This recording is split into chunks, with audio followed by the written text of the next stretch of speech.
Hi guys, welcome back to the channel. If you're new here, my name is Chidera and I would love for you to hit the subscribe button.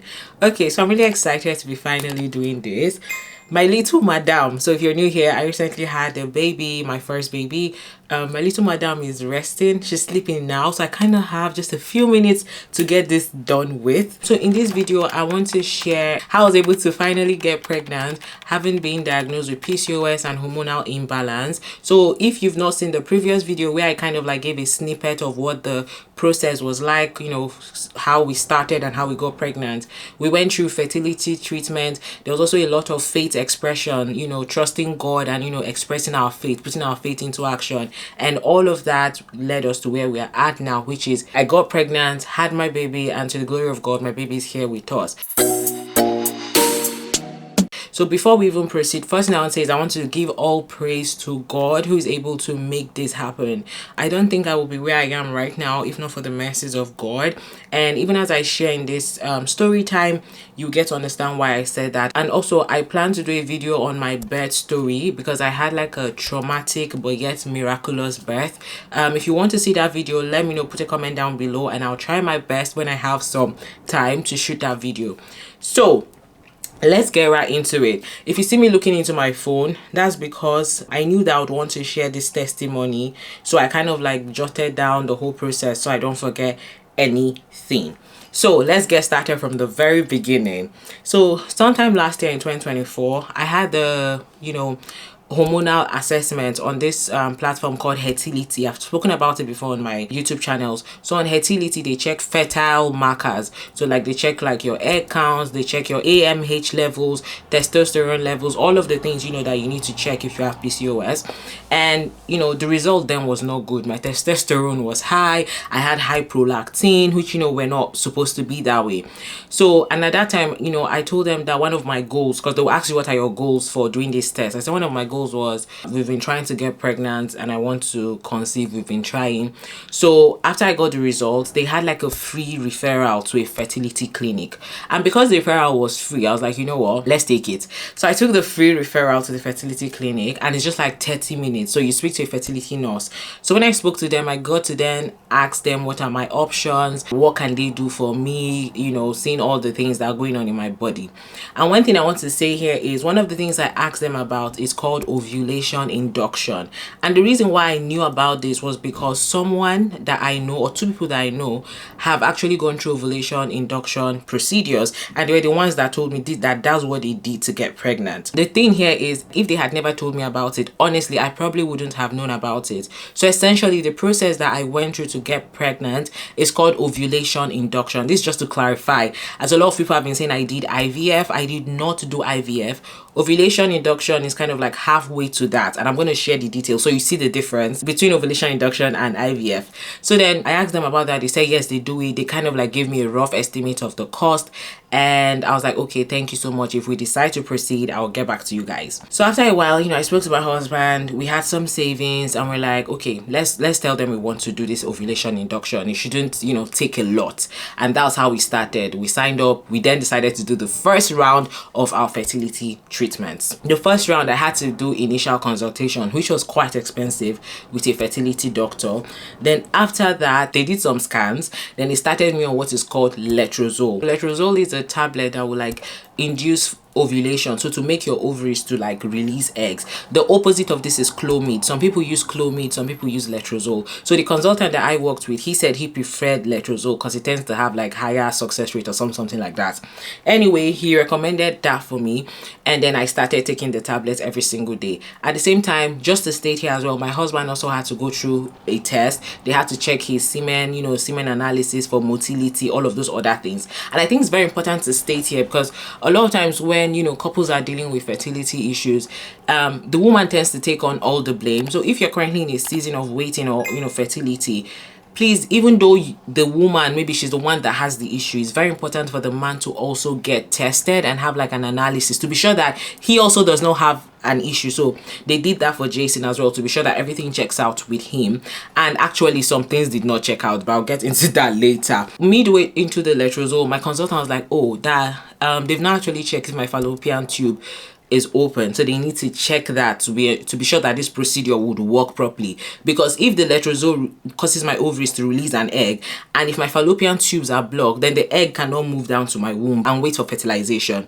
So he was like, I should come in. So the procedure is known as HyCoSy. So HyCoSy is a type of test where they will put a kind of like a catheter into your cervix, and then they will push dye, like there's this dye, I don't know how to explain, but they'll push dye through your fallopian tubes, and if that dye passes through freely, then it means that your fallopian tubes are open. But if it doesn't pass through freely, then it means it is blocked. Hey guys, please bear with the lighting in this video. I'm struggling. It just got I'm sitting in front of a window, but suddenly it just got really dark because it's raining. I have a light source here, but the light is kind of fluctuating, so bear with me. So I did the HyCoSy test, and one thing I can tell you is that that procedure is very painful. Now when you read up about it, they'll be like, oh, it's not very painful, all of yada yada.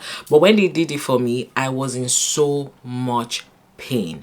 So basically, they, you know, if you've had a pap smear before, that's kind of like how they do it. They open you up and then they pass the catheter through your cervix and then they push something through it. It is absolutely painful. So when they did that to me, the dye did not pass through both fallopian tubes. It did not pass through. So the consultant kept trying, and I could see the worry on his face. Immediately I knew, Omo, there's a problem. And then he you know, completes the test, and then we sat down and he told me that, oh, that my fallopian tubes are blocked. I'm like, from where to where? Sorry, I was like, what brought me here? They say it's PCOS and hormonal issues. What is fallopian tube doing on top? And I'm like, in the history of my families, extended families, I've not heard of anybody that has blocked fallopian tubes. Everybody I know used to born in my family. So I beg, where is this from? So it was what I'm trying to say is that it was such a shock for me to hear that my fallopian tubes are blocked. So when I asked the doctor that what are the chances that the test is not accurate, he now said there's a 10% chance that my fallopian tubes can collapse because of the pain, or sometimes because of the test. They're like a 10% chance. And I told him, I looked at Jason, I said, I am in that 10% because I don't like pain. My pain threshold is very minimal. So I know that the way, when they were doing the test, I was really trying not to move. I was stunning, I was in pain. I even started crying. So I was like, I told him, I said, doctor, with the way I felt pain, I wouldn't be surprised like that my fallopian tubes actually collapsed, like it closed. Right? Not it being blocked, like it just collapsed due to the process. He was like, it's a 10% chance, kini, you know. He was saying his own medical understanding of it, or like his own medical thought process. And then he's like, I was like, okay, what's the next step from here? He said next step will be for them to check what is blocking the fallopian tubes, that I'm going to have to do a laparoscopy surgery, which is a keyhole surgery, where they'll go into my fallopian tubes to see what is blocking it, and if they see anything that they need to remove, like to allow the fallopian tube stay open, they're gonna remove it. You guys, at this point, I look at my husband look at me. We told him, we say, okay, we've heard you, we're gonna go home, we're gonna think about it. Well, let me tell you, when I left the hospital that day, I was floating because I just kept thinking, Lord, how is my fallopian tubes blocked? Like, what is the meaning of this? You know, I was not saying, is that why all this time that I've been trying is not working? Because my fallopian tubes, kini, and all the things I had done, the weight loss, the diet, the supplements I had done, all before like the fertility treatments. It was a lot. The drive home, we didn't say anything to each other, me and Jason, like the train ride. It was such a cloud over our heads. So when we got home that day, I was so sad and so overwhelmed that I literally could not do anything else. And then I told my husband later that evening, I was like, I can't stay here, that I need to go somewhere. I need to be alone. I want to be alone. I want to be in my space. So that's how I left the house, went to a hotel, checked in for the night. And why did I go to a hotel? Because I needed to cry. I needed to wail. You know, there's groanings, there's cry you're crying that's coming from the bottom of your, like the pit of your stomach. I needed to cry, and I didn't want to cry and be thinking of the neighbors, can they hear me cry? Like, I just wanted to be in a place where I could cry and nobody knew me. So I went to this hotel.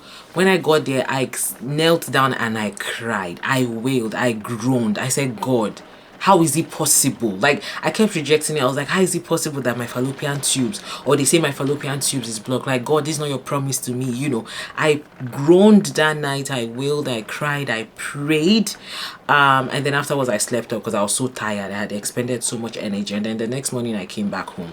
Then after a couple days, I remember telling my husband, I was like, wait, why can't we do the test again? Why is the next step surgery? Why can't the next step be like a second confirmation of this thing? Like, let's have a second test to actually confirm it. And I was like, now that I know what the pain is like, I know how to prepare my mind. Like, I know how painful it is, so I can prepare my mind. Also, I was like, is it possible for them to give me anesthesia so that next time I can stay, like, so that I don't even have to move, so we can be very sure that the result is 100% like accurate. We then called the consultant, told him what we wanted. He now said the anesthesia that they would give me, they would have to give me general anesthesia, which is to knock me out completely.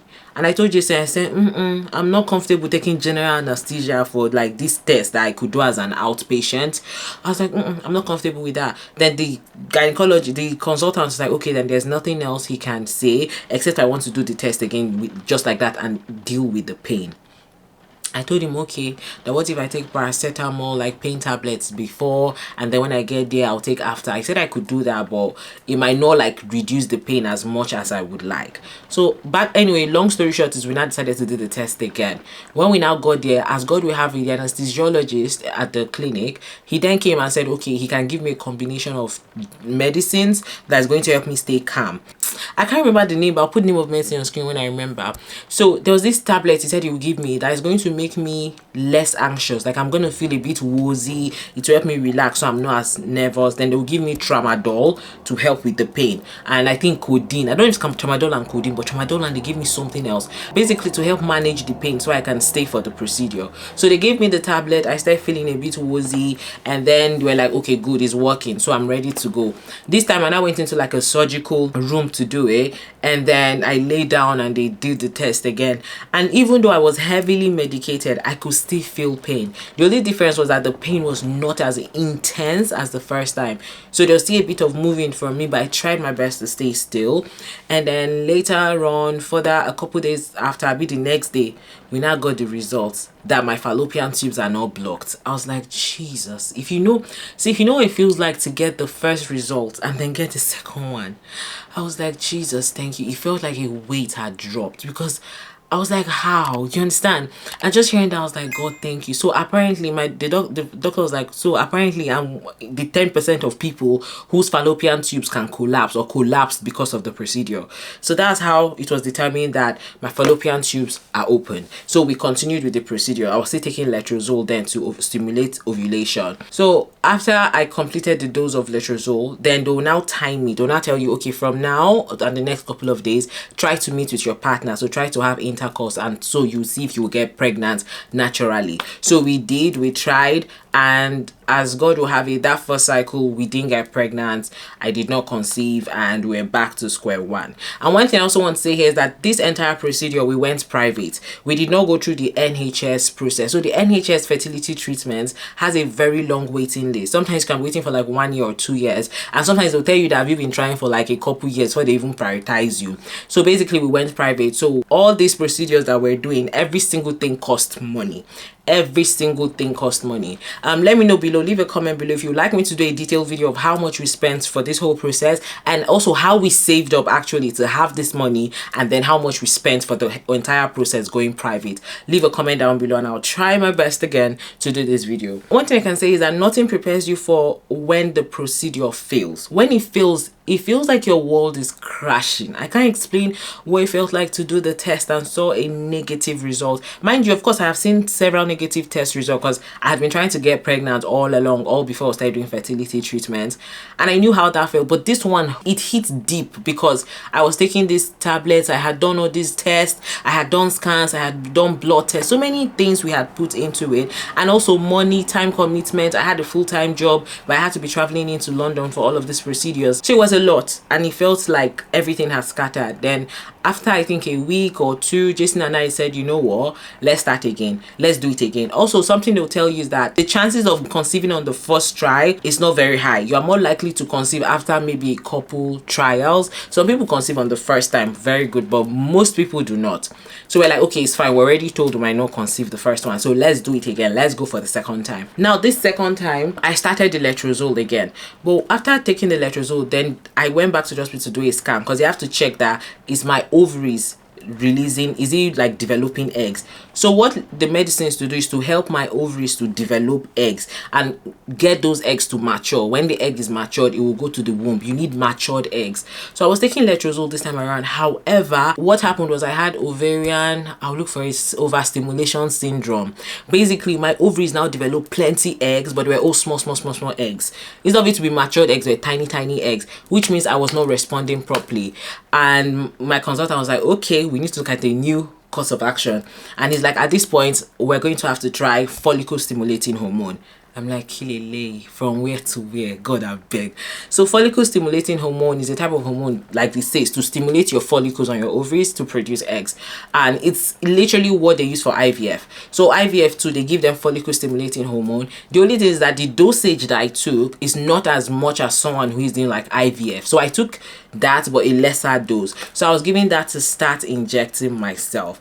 And if you, I mean, you already get the gist. My pain threshold is minimal. So because of that, my husband obviously had to step up to be the one giving me the injections because I couldn't give it to myself. I did that, and then luckily for me, 2 eggs matured. So I had 2 matured eggs on, I think, my left ovary. Let me see. Yeah, so I had 2 matured eggs on my right ovary. Then I was now giving a trigger shot. So there's something called a trigger shot. So once they see the matured eggs, they'll give you an injection to give yourself again. That injection is to trigger the ovaries to then release those matured eggs so that it goes to your womb and it waits. So I took my trigger shot, and then once you take the trigger shot, they will now tell you, they'll time the sex.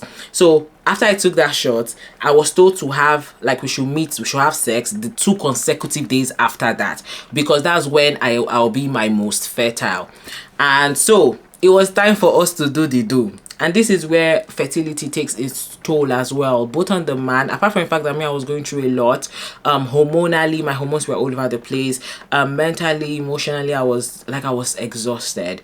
So when it was time for us to meet, there was a bit of anxiety. We were unable to do what we needed to do until the end of the 48 hours, which was not good, which means we did not maximize that peak window because we were struggling. Like, there was a lot of issues going on at that time. And then so after those 2 days passed, the next thing is they started me on something called Cyclogest. Cyclogest is like is a pessary that you insert vaginally that contains progesterone. So the progesterone, what it does is to go into your body and help the lining of your womb to become thick, so that when the egg will be the fertilized embryo wants to implant, it can implant properly into the womb. The womb needs to be thick enough for it to implant successfully, and then you are pregnant, right? Now, what I can tell you is that Cyclogest messed me up. Literally, I'm taking pregnancy hormone. I was emotional. I'll have mood swings. I was gaining weight. I would cry. I'll be eating.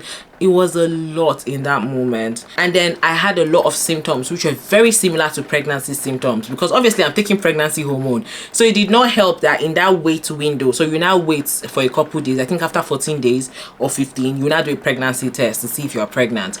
But because I was taking progesterone, obviously I was having pregnancy symptoms. So it was difficult for me to know, am I pregnant or am I not pregnant? I couldn't tell. I was just dealing with all the feels and everything. And then they told me to now take the pregnancy test after the 14 or 15 days.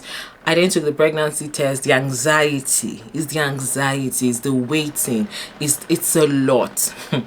I now took the test, and then lo and behold, it was negative. I think it was this second failure to conceive that really hit me. I knew the day I saw that test result, I left my home. Because me, one thing, when I want to cry, I don't want somebody to be holding me. Like, don't hold me, I'm telling me sorry.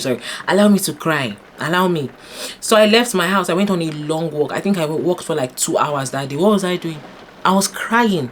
I was crying the whole walk. I was questioning my life, questioning God. I was crying. I was thinking of all the injections I had taken, the Cyclogest, the trigger shots, everything I had done. I was just thinking of it. I was crying. I was thinking of, see, it was a lot. I went through shege, broba. Shege. If you're not Hausa, shege means you went through a lot of like difficulty. So I went through a lot. It was a trying time. I cried a lot. Came back, called my mom, got supported, called some of my friends. It was a lot. And then also during this time, Jason and I, as a result of fertility treatments, we had a very big issue. We might speak on it just to like shed light on how fertility can literally affect your marriage. Like, we did not know that fertility treatments and going through fertility like this could affect us. And that's why if you're in this season, or if you're about to go through fertility treatments, just give yourself grace. And especially if you're the man watching this, give your wife grace. There's going to be a lot of hormonal changes. There's going to be a lot of emotional downturns, even things that she cannot explain.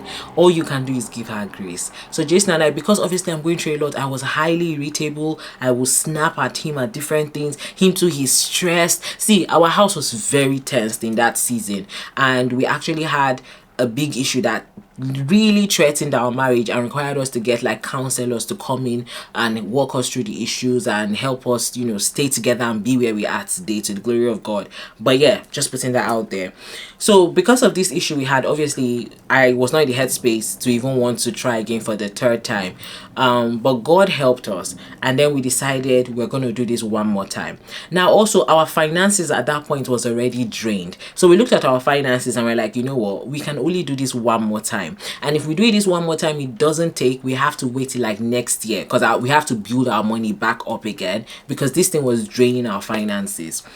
Okay, so we decided to do it again, and we started again. So we went, same thing, I was given the injections, started injecting myself every day for like 10 days.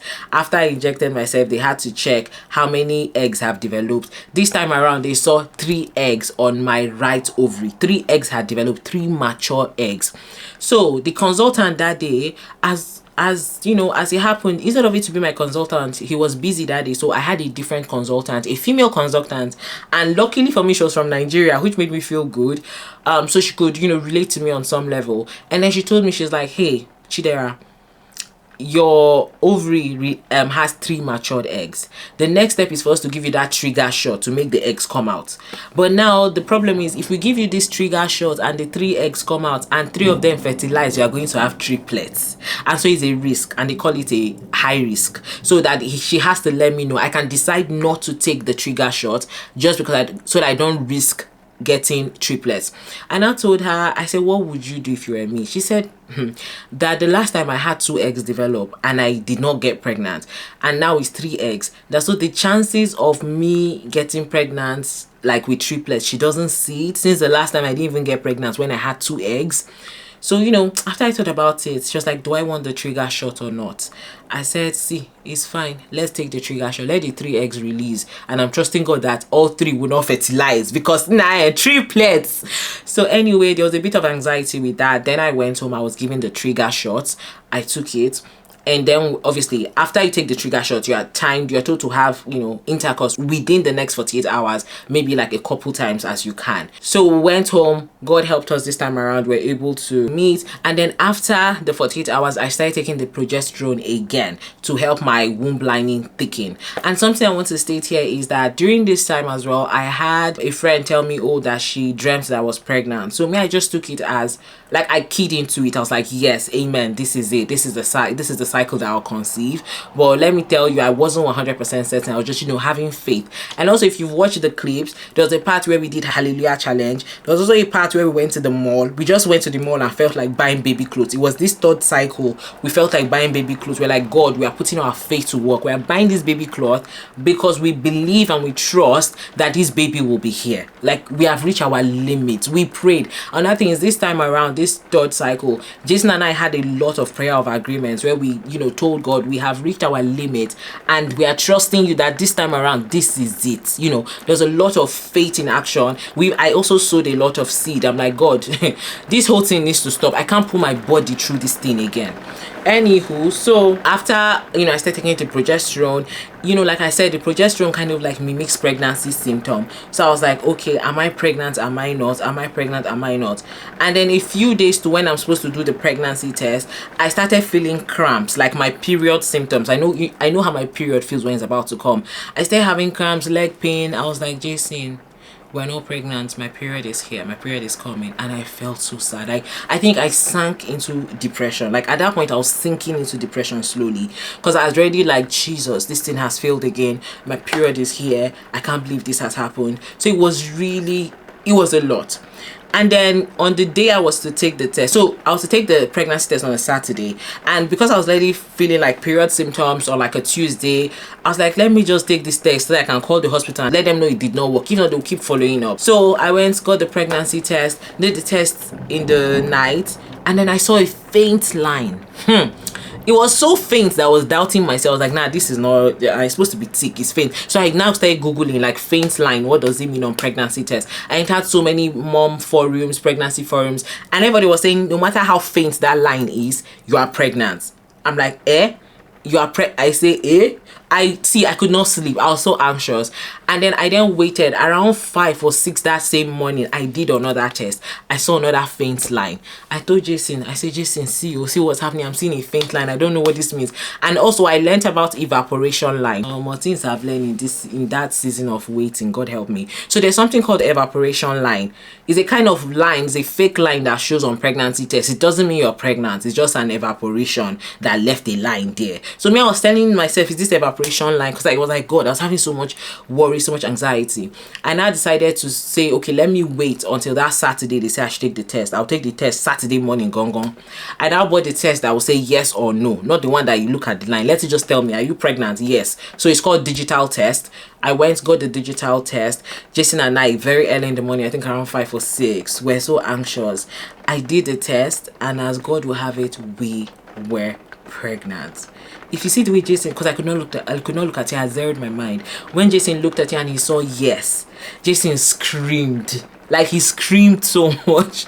I screamed, and then we started crying because God. And then after crying, we then danced. I think we danced for like 20 minutes. We're just praising God, giving God praise, like thanking God. It was such a heartfelt prayer and Thanksgiving, basically.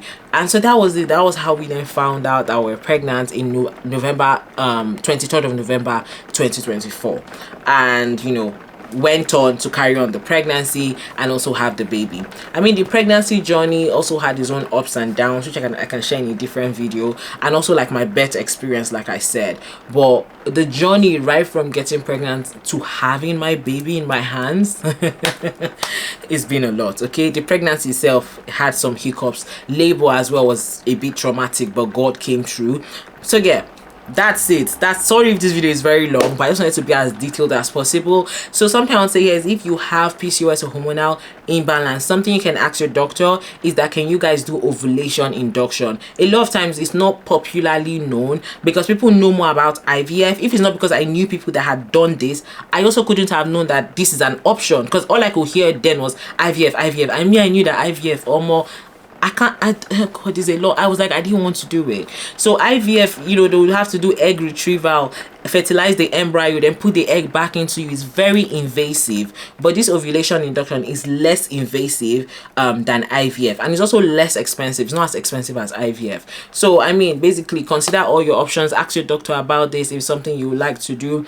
And also something to state here is that even if you have PCOS and hormonal imbalance, it doesn't mean you cannot conceive naturally. I mean, there are people that have this and still conceive. Someone that is popularly known on the internet, Maraji, she conceived this, her third baby now, and she's conceived naturally, still having PCOS and hormonal whatever, because there are different types of PCOS as well. But the path that God had me take involved doing fertility treatment. So if that's the path God will have you take, that just trust God through it. Or if you're still trusting God naturally, it can happen for you as well. Alright, I don't know, I feel like this video has been really long, but if you have any questions, leave them in the comments below and I'll try my best to answer. And don't forget, if you want me to do those videos, how much we spent on this whole thing and how we saved for it, leave a comment below. And if you want me to do that video talking about like my birth experience, that one, I don't know if I want to relive everything, but yeah, leave a comment down below and I'll try my best to do it when I have some time. Till next time, guys, thank you so much for watching. Bye bye.